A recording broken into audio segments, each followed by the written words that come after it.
Good morning all of you. तो जैसा कि अपना जो टॉपिक चल रहा है वो कंटिन्यू था अपना। थ्योरीज़ थी,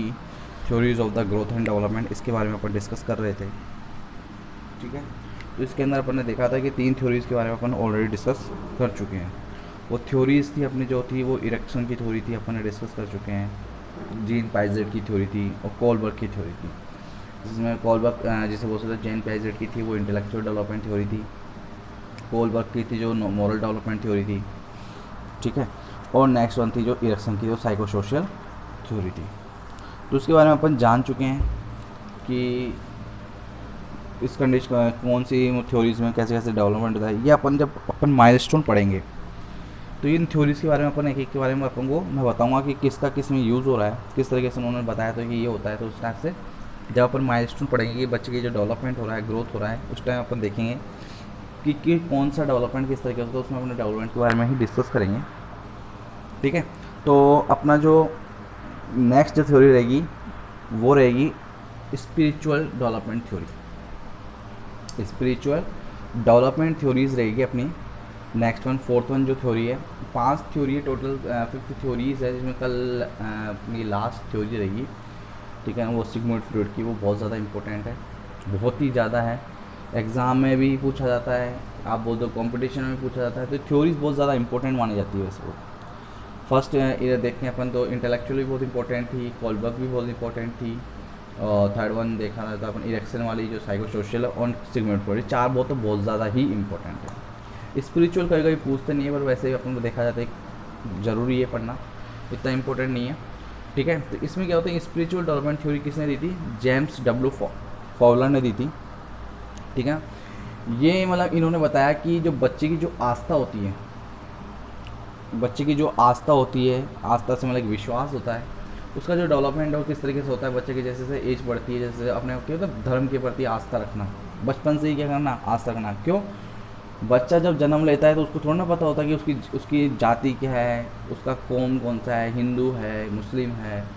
सिख है, ईसाई है, उसको कैसे पता ये चीज़? नहीं पता। वो किससे सीखता है? अपने पेरेंट्स से सीखता है कि मेरे पेरेंट्स ने किसकी प्रेरणा, किसकी प्रेयर की। मान लो वो हिंदू है तो उसने क्या किया, भगवान के जाना स्टार्ट किया, मंदिर में जाना स्टार्ट किया है। अगर मोमडन हुआ तो मस्जिद में जाना स्टार्ट हो गया। तो ऐसे ही क्या, जो क्रिश्चियन हुआ तो चर्च में जाना स्टार्ट हो गया। तो ये क्या है कि पेरेंट्स के थ्रू क्या होता है, जैसे जैसे पेरेंट्स जैसे जैसे एक्टिविटीज़ करते हैं, बच्चा उन्हीं से क्या करता है, सीखता है, उनसे विश्वास करता है, आस्था रखता है। तो क्या एक आस्था बन जाती है अपने रिलीजन के थ्रू की, जो बिलीव विश्वास होता है। तो इसके अंदर उसने क्या होता है, इस थ्योरीज के अंदर यही बताया, बोला एक नास्तिक हो जाता है कि नास्तिकता हो जाती है ऑर्गेनाइजेशन हर चीज़ के अंदर, उसके जाना, हाथ जोड़ लेना, जैसे जैसे एक्टिविटीज़। अगर अपन पेरेंट्स जैसे बोलते हैं कि अपन हाथ, दोनों हाथ को जोड़ना है, तो अपन को क्या सिखा रहे हैं, दोनों हाथ को जोड़ना है और भगवान के सामने झुकना है। ये किसके अंदर है? हिंदूज़ के अंदर, कि दोनों हाथ जोड़ के उनके सामने प्रे करना। तो ये हिंदूज़ के अंदर, तो बच्चा भी क्या करेगा, जैसे जैसे वो एक्टिविटीज़ करेगा। ठीक है, तो जैसे आपने वो वाली मूवी देखी होगी, आपने कौन सी वाली मूवी, बजरंगी भाईजान देखी होगी। उसमें क्या होता है, उसमें क्या होता है, बच्ची को, उसमें क्या होता है, उस बच्ची को जब जो होता है एक्टर होता है, वो क्या करता है, दोनों हाथ जोड़ने के लिए बोलता है उसको, पर वो नहीं जोड़ती है। क्यों? वो उसकी क्या है, जो उसकी आस्था है, जो रिलीजन है उसके क्या है, मोमडन, तो वो बार बार वही कंडीशन करती है, क्योंकि उसके जो पेरेंट्स ने जो सिखाया, जो बिलीव था उसके पेरेंट्स के ऊपर, वो एक्टिविटीज़ करती है वहाँ पर। तो ये क्या कहलाता है कि स्पिरिचुअल डेवलपमेंट थ्योरीज के अंदर इसने जेम्स एंड डब्ल्यू फॉवलर ने यही बताया इसके अंदर। ठीक है, तो अपन एक एक के बारे में अपन देखते हैं। Religions believe are based on theories of atheism और ऑर्गेनाइजेशन। जो मतलब बोल सकते हैं अपन, जो रिलीजन जो विश्वास है, जो रिलीजन जो विश्वास है, मतलब बोल सकते हैं अपने जो धार्मिक स्थल जो होते हैं उनका विश्वास जो है वो नास्तिक होता है, नास्तिक एथिज्म में होता है, नास्तिक, या फिर कोई ऑर्गेनाइजेशन किस सिद्धांत पर क्या करता है, ये आधारित है। जो भी religion believe are based on the theories atheism और ऑर्गेनाइजेशन, जो भी बिलीव्स है, जो बोल सकते हैं धार्मिक, जो धार्मिक विश्वास है, जो रिलीजन जो धार्मिक विश्वास है वो, और जिसे बोल सकते हैं अपन जो एथिज्म है, जो ऑर्गेनाइजेशन है, वो इनके सिद्धांत पर आधारित है। कि मतलब एक नास्तिक है, जो भी रिलीजन है, बोल सकते हैं कि हिंदू है, मुस्लिम है, सिख है, ईसाई है, जो उनका रिलीजन है वो किसके ऊपर, जो किसके आधारित है, एथिज्म और ऑर्गेनाइजेशन पे, क्या सिद्धांत पे आधारित है। कि अगर उसकी नास्तिक किस साइड होगी, उसकी नास्तिकता किस साइड है, कि मुस्लिम की साइड है, या बोल सकते हैं अपन हिंदू की साइड है, सिख की साइड है, तो उसके आधार पर ये ऑर्गेनाइजेशन संगठन जो एक साथ ग्रुप बनता है कि उसके ऊपर ये डिपेंड करता है। तो फॉवलर ने बताया 1997, 80 और 83 में, has be given stage theory of faith. ये स्टेज क्या है, एक आस्था है, विश्वास की आस्था है, विश्वास है या आस्था है इस थ्योरी के अंदर, which is the parallel the formal development process proposed by the Piaget and Kohlberg. कि इसने बताया कि स्टेज, एक तो पहले तो विश्वास के स्टेज का सिद्धांत है, जो सिद्धांत है इसके अंदर, जो स्टेज है, जो थ्योरी है वो फेथ आस्था की है, और जो इसमें पाइजेट और कोलबर्ग के जो द्वारा के जो उन्होंने, जो पाइजेट ने बताया, जो कोलबर्ग ने बताया था, तो उसके आधार पे क्या है ये, और एक तरह का डेवलपमेंट हो रहा है, ये प्रक्रिया क्या है, समान है, इसके लिए फॉर्मल है। जो पाइजेट थ्योरी ने बताया इंटेलेक्चुअल डेवलपमेंट, उसने जो बताया उसको 4 स्टेज थी, वो बताया उसने, pre conventional, pre conventional, post conventional. ये सॉरी ये कोलबर्ग की थी, ठीक है। और जो कोलबर्ग की तो लेवल 3 थे, उसके बारे में अपन ने देख लिया था। और इसके अंदर जो पाइजेट ने जो बताया था इंटेलेक्चुअल डेवलपमेंट के अंदर, जो पाइजेट ने बताया था, इसकी भी 4 स्टेजेस थी, बोल सकते हैं अपन 4 स्टेजेस थी, जिसके अंदर अपन ने देखा था। तो जो पाइजेट बोलते पाइजेट की थ्योरी में सेंसरी मोटर स्टेज थी, प्री ऑपरेशनल थी, कॉन्क्रीट ऑपरेशनल थी, और फॉर्मल ऑपरेशन थी। ये अपन ने देखा था इसके अंदर स्टेजेस के बारे में। तो उनकी प्रोसेस जो इसके अंदर भी है कि जो स्पिरिचुअल डेवलपमेंट थ्योरी है वो parallel formal and development process है प्रपोज बाय द, जो पाइजेट एंड कोलबर्ग ने दी थी उसके अनुसार देखा जाता है, उसकी तरह फॉर्मल डेवलपमेंट की प्रोसेस कर रही है। अकॉर्डिंग टू फॉवलर ने क्या किया, फॉवलर जो साइंटिस्ट था, जो साइकोलॉजिस्ट था, उसने क्या किया, faith is a universal feeling that is the express through the believes, rituals and symbol specific to religion tradition. कि जो फॉवलर ने के अनुसार, मतलब एक दूसरे फॉवलर ने कहा कि जो विश्वास है, कि जो फेथ है, जो आस्था है, एक यूनिवर्सल फीलिंग है, एक यूनिवर्सल मतलब एक यूनिवर्सल मतलब एक पर्टिकुलर क्या है, एक पर्टिकुलर फीलिंग है कि अलग आस्था होगी ना तो अलग ही फीलिंग्स आएगी उसके लिए, कि अलग से क्या यूनिवर्सल, अलग ही क्या उसकी फीलिंग्स आएगी। आप बोलोगे कि एक आस्था होती है ना भगवान के सामने, तो उसके सामने कितने, मतलब एक तरीके से आप एक साथ कितने भी लोग बैठे हो, अगर वो हिंदू है तो वो हिंदू अलग से ही क्या करेगा, मंदिर के लिए अलग से आस्था उसकी, अगर मान लो 50 लोग बैठे हैं उसमें एक मोहम्मदन है, एक मुसलमान है, तो वो क्या करेगा, मस्जिद के लिए उसके लिए अलग ही आस्था होगी। तो यूनिवर्सल फीलिंग्स आती है उसके अंदर, अलग ही उसकी क्या है, उस जगह पर फीलिंग है, उसकी जो आस्था उसकी अलग ही है। That is express through the believes, जो क्या करते हैं, जो बिलीव, जो मतलब एक्सप्रेस करते हैं, that is express believes, rituals, जैसे बिलीव्स यानी विश्वास करना, रिचुअल्स यानी होते हैं कि जो रस्म रिवाज जो होते हैं उससे रिलेटेड जो होता है, रस्म रिवाज होते हैं, या फिर बोल सकते हैं सिंबल, जो मार्क होता है। तो ये क्या है, जो आस्था होती है यूनिवर्सल फीलिंग है, अलग ही फीलिंग है, जो क्या है कि धार्मिक स्थल को बोल सकते हैं या धार्मिक परंपराओं को बोल सकते हैं। इस रिलीजन ट्रेडिशन, इसकी धार्मिक परंपराओं के लिए जो विशिष्ट जो मान्यता है, जो स्पेसिफिक जो चीज़ें हैं, जैसे बोल सकते हैं अपन की बिलीव्स, रिचुअल्स, जो रस्म रिवाज है, जो सिंबल्स है, जो मार्क है, उसको क्या करता है ये व्यक्त करता है, ये बोलते हैं उसके क्या करता है, ये उसको प्रमाणित करता है। कौन करता है, जब इसने फॉवलर ने ये बोला कि जो आस्था है, आस्था क्या है, पहली बात तो उसने बताया कि जो फेथ है वो यूनिवर्सल फीलिंग्स है, जो इसको जो रिलीजन, जो धार्मिक परंपराओं के लिए क्या करते हैं, एक तरीके से उसको मतलब एक्सप्रेस करने के लिए, मतलब बोल सकते हैं कि जो धार्मिक जो रिलीजन ट्रेडिशंस है, वो क्या है, स्पेसिफिक क्या है, एक स्पेसिफिक वो क्या स्पेसिफिक जो बोल सकते हैं अपन की बिलीव्स है, रिचुअल्स है, जो रीति रिवाज है, बोल सकते हैं सिंबल, जो मार्क है, उन प्रतीकों के माध्यम से क्या करता है, हर चीज़ को क्या करता है, ये बोल सकते हैं व्यक्त करता है, या उसको एक तरीके से शो करता है, एक तरीके से बोल सकते हैं अपन। तो ये अकॉर्डिंग टू किसने बताया, ये फॉवलर ने बताया। जो आस्था होती है, अगर उनके जो रीति रिवाज है, जो रस्म्स है, उसके थ्रू जो रिलीजन है उसके थ्रू होगा, उसके थ्रू क्या होता है, वो शो करेगा कि उनका रिवाज किस तरीके से, वो रिलीजन जो धार्मिक को अपने आप को वो शो कर सके, हर चीज़ को बता सके, वो किसने बताया, फॉवलर ने बताया। नेक्स्ट देखेंगे अपन इसके अंदर स्टेज फर्स्ट की बात करेंगे। इसके अंदर स्टेज फर्स्ट की बात करेंगे। ये तो जो अपन ने पढ़ा वो स्पिरिचुअल डेवलपमेंट क्या होता है, किस तरीके से होता है, वो अपन ने देखा। अब देखेंगे अपन जो फर्स्ट स्टेज थी वो प्राइमरी फेथ है, जो होती है इन्फेंसी के अंदर। इन्फेंसी जो 0 से लेकर बर्थ से लेकर जो 1 ईयर तक का जो बच्चा होता है, उसके अंदर ये कंडीशंस होती है। तो इस कंडीशन में क्या होता है कि this stage the embodies trust between the parents and infant. इसके अंदर क्या होता है कि इस स्टेज में क्या होता है कि बच्चा जो होता है, इसमें जो ट्रस्ट बनता है बीच में किसके, माता पिता और बच्चे के बीच में एक विश्वास की क्या होती है, मतलब एक ट्रस्ट क्या होता है, इन दोनों के बीच में मतलब ट्रस्ट बन जाता है, एक तरीके से विश्वास की भावना आती है कि बच्चे के और बड़ों के बीच कहते हैं विश्वास का प्रतीक होता है, या बहुत सा विश्वास बन जाता है इस स्टेज के अंदर प्राइमरी। क्योंकि बच्चा जब स्टार्टिंग होता है, बर्थ होता है, तो बच्चे माता पिता पे क्या होता है, बिलीव करता है। मैंने साइको सोशल डेवलपमेंट के तो यही बताया था कि अगर बच्चे को प्यार करेंगे उस चीज़ के तो उसमें ट्रस्ट की और मिसट्रस्ट की भावना आएगी। तो यहाँ ये कंडीशन है प्राइमरी फेज क्या, जो आस्था होगी, जो एक तरीके से जो बोल सकते हैं विश्वास होगा, वो पेरेंट्स और बच्चे के बीच में इस स्टेज के अंदर होता है। नेक्स्ट देखेंगे, parents and child for mutual attachment progress the through the period through a period a give and take. यहाँ पर है through a period of give, यहाँ पर ऑफ कर लेना, ठीक है, through a period of give and take. इसका मतलब है कि पेरेंट्स और बच्चे के बीच में जो आपसी में जो तालमेल है, जिसे बोल सकते हैं अटैचमेंट है, उनकी जो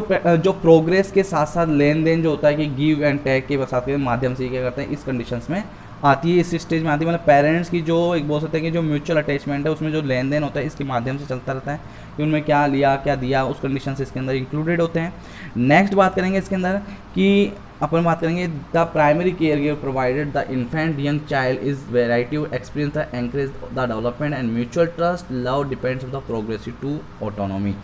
कि इस प्राइमरी केयर गिवर जो प्रोवाइडर जो सबसे पहले जो केयर प्रोवाइड करता है, जो प्राथमिक जो बोल सकते हैं कि जो प्राथमिक जो केयर प्रोवाइडर जो फर्स्टली जो केयर प्रोवाइड करता है, उस बच्चे के अंदर इन्फेंसी यंग चिल्ड्रन के अंदर क्या होती है, एक एनकरेज डेवलपमेंट होता है, म्यूचुअल ट्रस्ट आता है, उसके एक्सपीरियंस होता है कि उस बच्चे क्या कहते हैं, एक इस प्रकार का अनुभव होता है, या बोल सकते हैं कि एक्सपीरियंस होता है, या एंकरेज होता है, डेवलपमेंट होता है, कि बढ़ावा होता है, एक तरह से क्या होता है उसमें इंक्रेज होता है,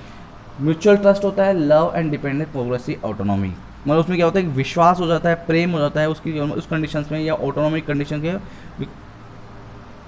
एक तरीके से उसको क्या करता है, प्रोत्साहित करता है, एंकरेज करता है उस डेवलपमेंट के लिए। अगर उसको प्यार मिलेगा, ट्रस्ट मिलेगा, और depend on the progressive autonomy, किसी के ऊपर डिपेंड हो या उस चीज़ से, उसमें क्या होता है, एंकरेज होता है डेवलपमेंट, उसमें क्या होगा कि प्रोग्रेसिव होगी डेवलपमेंट की, बहुत ज़्यादा क्या होता है, उत्साहित रहेगा डेवलपमेंट के लिए, हर चीज़ के लिए बढ़ेगा। क्यों? उसकी क्या बन रही है, आस्था बन रही है प्राइमरी केयर गिवर के थ्रू। उसने प्यार दिया, अफेक्शन दिया, बहुत ज़्यादा उसकी केयर करी, सिक्योरिटी प्रोवाइड की, और उस चीज़ को उनके कहते हैं भगवान के प्रति क्या उसने आस्था बनवाई हर चीज़ के अंदर। तो क्या करेगा, वो सिक्योरिटी प्रोवाइड करेगा, अपने आप के म्यूचुअल ट्रस्ट बन जाएगा, लव बन जाएगा, तो जिससे क्या होता है, एंकरेज डेवलपमेंट होगा अच्छे से, प्रशंसा पूर्वक क्या होगा, उसका डेवलपमेंट अच्छे से होगा।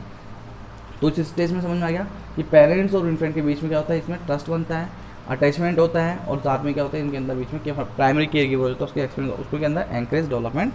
होता है। नेक्स्ट सेकंड स्टेज की बात करेंगे अपन, इंट्यूटिव प्रोजेक्टिव फेथ। ठीक है, इस स्टेज में क्या होता है कि इंट्यूटिव का मतलब होता है कि जैसे अंतर ज्ञान से जाना, पहले से क्या है, ऑलरेडी वो जाना हुआ है, हर चीज़ को क्या अगर वो जानता है, आस्था है, बनता है। ये 3 to 7 ईयर के बीच में होता है। वो था इन्फेंट के बीच में होता है कि बर्थ टू इन्फेंट के बीच में, कभी कभी तो थोड़ा सा आगे भी हो जाता है, 2 ईयर के बच्चे में भी हो जाता है। और ये होता है जो ये कंडीशंस होती है कि चाइल्डहुड में जैसे आ जाती है, 3 to 7 ईयर के जो बच्चे होते हैं उनके अंदर ये स्टेज होती है। तो इस स्टेज का मतलब ये है कि this stage characterized by child forming long lasting image and feelings. Imagination, perception and feeling are mechanisms by which child explore and learn about the world at large. इसका मतलब ये है कि बच्चा की मतलब एक क्या होता है, इसकी एक विशेषता है कि बच्चे के द्वारा जो फॉर्मिंग है, मतलब इसकी विशेषता है कि चाइल्ड फॉर्मिंग, चाइल्ड मतलब एक तरह से बच्चे के लिए फॉर्मिंग मतलब नॉर्मली जिस बात करते हैं चाइल्ड फॉर्मिंग इकट्ठा या ऑर्गेनाइजेशन बोल सकते हैं अपन, कि इस स्टेज की विशेषता क्या है, बाय द चाइल्ड फॉर्मिंग, बच्चे के द्वारा बनाए जाते हैं, long lasting imaging and feeling, लंबे समय के जो चलने वाली जो इमेज है, जो फीलिंग्स है, लंबे समय से जो लास्टिंग, जो लंबे समय से जो चल रही है ऑलरेडी, उसकी जो फीलिंग्स है, उसकी जो इमेजेस है, उनकी जो फीलिंग्स है, जो इमेजेस है, उसको क्या कहते हैं, ठीक है। जो इमेजिनेशन, परसेप्शन का मतलब होता है, वैसे आपने साइकेट्री में पढ़ लिया होगा, परसेप्शन का मतलब होता है कि ऐसी एबिलिटी होती है बच्चे के अंदर जैसे सी एंड हियर, और क्या करता है वो देख सकता है, सुन सकता है, और द साथ में अवेयर, हर चीज़ के लिए थॉट जो सेंस आते हैं उसे क्या बोलते हैं, परसेप्शन बोलते हैं। कि वो सुन सकता है, देख सकता है, उसके अंदर थॉट्स आते हैं, सोचने की जो क्षमता होती है उसे क्या बोलते हैं, परसेप्शन बोलते हैं। अब अलग अलग परसेप्शन होता है, डेल्यूजन की कंडीशन आ जाती है, उसके अंदर आपने देखा होगा वो अलग अलग वो साइकेट्रिक मेंटल प्रॉब्लम के अंदर इंक्लूडेड हो जाता है। और नॉर्मल परसेप्शन की बात करें तो नॉर्मली हियरिंग, नॉर्मल बात कर सकते हैं पर हियरिंग हुआ, सी अच्छे से देख सकता है, वो सोच सकता है, उस कंडीशन को जो सेंस ऑर्गन जो वर्क करते हैं उस हिसाब से परसेप्शन आता है। तो imagination, perception and feeling are the mechanism by which the child explore the learn about the world at age. कि अगर बच्चा इमेजिनेशन करे, हर चीज़ को क्या करे, कल्पना करे, इमेजिनेशन हर चीज़ को सोचना लग जाए, थॉट करे, परसेप्शन करे, सुने, देखे और हर चीज़ करे, एंड फीलिंग है उसकी भावना, उन चीज़ को लेकर ऐसे जो मैकेनिज्म हैं जिनके द्वारा क्या बच्चे के बड़े पैमाने, ये अगर ये चीज़ होती है, बच्चा क्या करता है बड़े पैमाने के world in the at a large, वो क्या करता है उसकी उस दुनिया के अंदर क्या होते हैं बारे में वो क्या करता है लर्न करने की सोचता है, उस चीज़ में क्या होता है वो एक्सप्लोर एंड लर्न करता है उस कंडीशन में। अगर बच्चा इमेजिनेशन करता है, परसेप्शन करता है, फीलिंग्स आता है, तो ऐसी मैकेनिज्म बच्चे के द्वारा क्या होती है वो लर्न करता है और वो क्या तो पूरे वर्ल्ड के बारे में जाना, बहुत बड़े पैमाने पर क्या करता है वो एक तरीके से सोचना स्टार्ट करता है, वो सीखना स्टार्ट करता था। जब कौन सी कंडीशन हो बच्चे के इसके अंदर यही करेक्टराइज है कि चाइल्ड फॉर्मिंग है, लॉन्ग लास्टिंग जो इमेजेस है, जो फीलिंग्स है, जो लास्टिंग जो इमेज है, जो फीलिंग्स है उसको इमेजिनेशन करके, परसेप्शन करके, फीलिंग्स करके उनको बड़े पैमाने पर हो सकते हैं लर्न करता है, सीखता है और एक्सप्लोर करता है, उस चीज़ को खोज करता है एक चीज़ के अंदर। तो इस स्टेज के अंदर ये इंक्लूडेड होता है। ठीक है, 3 to 7 ईयर की बात है। नेक्स्ट बात करेंगे थर्ड स्टेज की, अपन बात करेंगे माइथिक एंड लिटरल फेथ, ये होता है चाइल्डहुड एंड बियॉन्ड। ठीक है, तो चाइल्डहुड एंड बियॉन्ड इससे मतलब बोल सकते हैं कि चाइल्डहुड जैसे हो सकते हैं, दोनों कंडीशंस है। इस कंडीशन स्टेज थर्ड के अंदर क्या होता है कि बच्चा जैसे ही 7 ईयर का होता है, कि स्टार्टिंग लगभग 7 ईयर से जब शुरू होती है, तो बच्चा क्या करता है जो विश्वास होता है उसके अंदर, जो बिलीव होता है वो क्या होता है दूसरों से क्या करता है वो दूसरे से प्राप्त होने की कोशिश करता है, कि इसके जो विश्वास है दूसरे से जो दृष्टिकोण को देखता है उसको एक तरीके से पर्सपेक्टिव करता है कि हाँ ये दूसरे से अपने विश्वास को ले। और दूसरी स्टेज में क्या करता है, इसमें बच्चा क्या करता है अपनी सोच को दूसरे से अलग करने की शिक्षा सोचता है, कि उसकी अपनी सोच को क्या है दूसरे की सोच से कैसे अलग मतलब अलग या अलग करने में, उसकी सोच ये तो अपन दूसरा सोच अपन अलग ही सोचते हैं, वो अलग ही चीज़ करने की कोशिश करते हैं, इसके अंदर ये इंक्लूडेड होता है। तो इसमें देखिए beginning at the about the age of 7 year, starting के जो 7 ईयर एज है, childrens believe the drive from the perspective to of other, कि बच्चा जो विश्वास करता है वो दूसरों के पर्सपेक्टिव पर करता है, कि दूसरों के पर्सपेक्टिव से अदर जो पर्सन्स होते हैं उनके पर्सपेक्टिव से वो क्या करते हैं विश्वास करते हैं। During this stage they are able to differentiate their thinking from that of other, और बच्चा क्या करता है इस स्टेज के अंदर बच्चा क्या करता है इस स्टेज के अंदर अपनी सोच को दूसरे से अलग करने में क्या होता है वो अपनी सोच को दूसरे से अलग करने में क्या होता है वो सक्सेस होता है या एबल होता है। वो कंडीशंस इस स्टेज के अंदर ये इंक्लूडेड होती है, कि दूसरा क्या सोच रहा है उसको अलग करने की सोच की जो क्या करता है इसमें एबल होता है, हर चीज़ के अंदर ये क्या होता है आगे की ओर रहता है। इस स्टेज के अंदर ये होता है, ये 3 to 7 ईयर की बात में स्टार्टिंग जो 7 ईयर है उसके अंदर ये होता है, तो चाइल्डहुड वाले के अंदर आ जाएगा। नेक्स्ट जो होता है वो अडोसेंट तक, चाइल्डहुड या उसके बियॉन्ड तक जैसे होते हैं उसके साथ साथ में होता है, तो इस कंडीशन में स्टेज थर्ड में होती है। नेक्स्ट में बात करेंगे अपन फोर्थ स्टेज की बात करें, कन्वेंशनल और फेथ की बात करें। कन्वेंशनल फेथ के अंदर जो होता है वो अडोसेंट्स में होते हैं, अडोसेंट उसके बियॉन्ड होता है, उसके परे बोल सकते हैं। इसके अंदर जो इंक्लूडेड होते हैं देखिए अपन देखते हैं कि in this stage person experience extend beyond the family and to peers teachers and other member of society, कि इस स्टेज के अंदर क्या होता है एक व्यक्ति का कोई भी एक पर्सन है उसका एक्सपीरियंस बात करें extend beyond of the family, उसका एक्सपीरियंस जो है फैमिली के साथ बोल सकते हैं या फैमिली के परे बोल सकते हैं, फैमिली परिवार के साथ जो एक्सपीरियंस है अनुभव है, और पीयर्स जो फ्रेंड्स उनके साथ, टीचर्स के साथ and other member and society के साथ सदस्य क्या होता है फैलता है। जो भी एक्सपीरियंस हो जाता है इन स्टेज में पर्सन एक व्यक्ति का जो एक्सपीरियंस है मतलब फैमिली के साथ रहने का, फ्रेंड के साथ रहने का, टीचर के साथ, जो अदर मेंबर्स के साथ सोसाइटी के अंदर उनके साथ क्या होता है धीरे धीरे क्या होता है एक्सटेंड होता है, एक साथ क्या होता है बढ़ता है एक तरीके से बोल सकते हैं हमारी जगह। ठीक है, मतलब जैसे बोल सकते हैं कि इसमें क्या होता है इस स्टेज में है कि एक व्यक्ति है जिसका जो एक्सपीरियंस है जैसे अनुभव बोल सकते हैं कि फैमिली की जो अनुभव है वो दोस्तों, शिक्षकों, समाज इन सदस्यों तक क्या होता है वहाँ तक क्या होता है फैलता हुआ चला जाता है, जो उसने सीखा एक तरीके से अपन बोल सकते हैं। नेक्स्ट बोलते हैं as a result of cognitive development individual becomes aware of emotions, personality pattern, ideas, thought and experience of self and others. इसका मतलब ये है कि जैसे कि इसमें ये होता है कि जो कॉग्निटिव एबिलिटीज़ है as a result cognitive abilities होता है, अपन इंटेलेक्चुअल की बात कर सकते हैं यहाँ पर, इंटेलेक्चुअल कॉग्निटिव यानी एक इंटेलिजेंस की बात कर सकते हैं। ये रिजल्ट है कॉग्निटिव डेवलपमेंट जिसे बोलते हैं कि उसका जो परिणाम है कॉग्निटिव एबिलिटीज़ का, the individual become aware of emotions, कि एक पर्टिकुलर व्यक्ति की जो भावनाएँ इमोशन यानी भावना है, पर्सनैलिटी पैटर्न जो उसकी पर्सनैलिटी पैटर्न है, उसके आइडियाज़ है, उसके विचार है, उसके थॉट्स है, and experience and self others, जिसकी सोर्स है जो दूसरे के अनुभव से क्या होता है, वो अनुभव से क्या होता है, एक्सपीरियंस से क्या होता है, वो दूसरों के अनुभव से, या बोल सकते हैं दूसरों के एक्सपीरियंस से क्या होता है, वो अवगत होता है, एक तरीके से रिजल्ट होता है, इंडिविजुअल अवेयर होता है हर चीज़ के लिए। तो इस रिजल्ट में कि जो कॉग्निटिव एबिलिटीज़ है, बात कर सकते हैं किसी इंटेलेक्चुअल एबिलिटीज़ बोल सकते हैं, उसका जो परिणाम है वो एक पर्टिकुलर व्यक्ति का जो अवेयर होता है इमोशन से, पर्सनैलिटी पैटर्न से, आइडियाज से, थॉट से, और उसके एक्सपीरियंस से क्या होता है, उसके एक्सपीरियंस से उसके हर चीज़ का पता चलता है इसके अंदर। As a result of individual has cluster and values and believe concerning other, कि अपन बात कर सकते हैं कि जो इस एज ए रिजल्ट की बात करेंगे, व्यक्ति दूसरों के संबंध में मतलब बोलते हैं कि individual is the cluster and values and believe concerning other, दूसरों के बोल सकते हैं इसमें जो पर्सन है दूसरे के संबंध में बोल सकते हैं कि मूल्यों का विश्वास का एक समूह होता है, एक मूल्य, एक बोल सकते हैं वैल्यूज़ होता है, एक समूह होता है, बोलता है एक संगठन होता है, एक क्लस्टर होता है। तो दूसरे के जो वैल्यूज़ होती है बोल सकते हैं कि संबंध में क्या होता है,